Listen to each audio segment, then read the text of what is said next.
विश्वरूपां विश्वरूपां सदसदस्वरूपां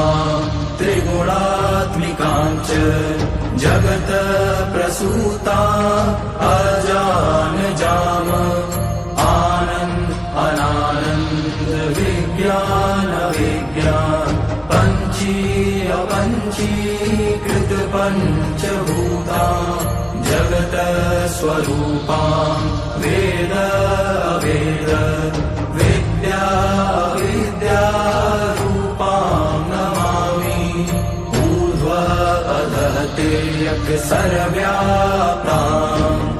आदित्यवशुरुद्रगति स्वरूपां ब्रह्मा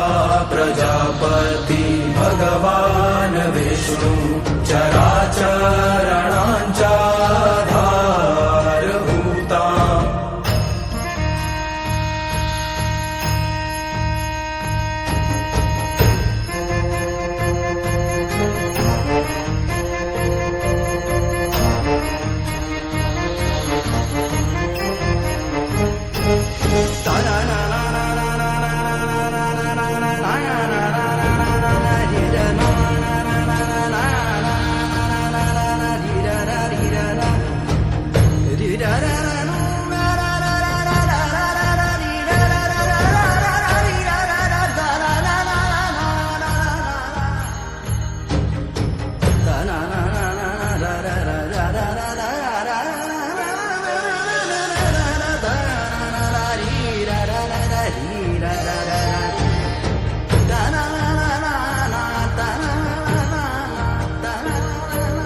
ब्रह्मा महेन्द्र विष्णु शक्तिं परमात्म शक्तिं ज्ञान स्वरूपां वागधिरूपां काल स्वरूपां मुक्तिं तथा मुक्तिदात्री विजयिनी नमाम्यनन्तां शुद्धां शरण्यां कल्याणदात्रीं दुर्गा शिवाम् अव्ययनन्तां लक्ष्यामजयकां नायकां परं श्रेष्ठ मंत्र मातृकां नमामि दुर्गां ता दुर्गमाम समस्त पाप निवारणिश्च भजामि भवभीत भवतारिणिश्च तां चिन्मयातीतां शून्य साक्षिणीम्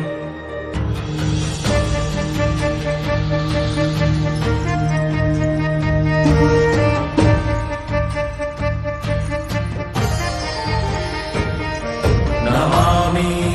दुर्गां ब्रह्म ब्रह्म प्रकृति पुरुषरूपां विश्वरूपां सदसदस्वरूपां त्रिगुणात्मिकां च जगत प्रसूता अजानजाम आनन्द अनानन्द विज्ञान विज्ञान पञ्चीकृत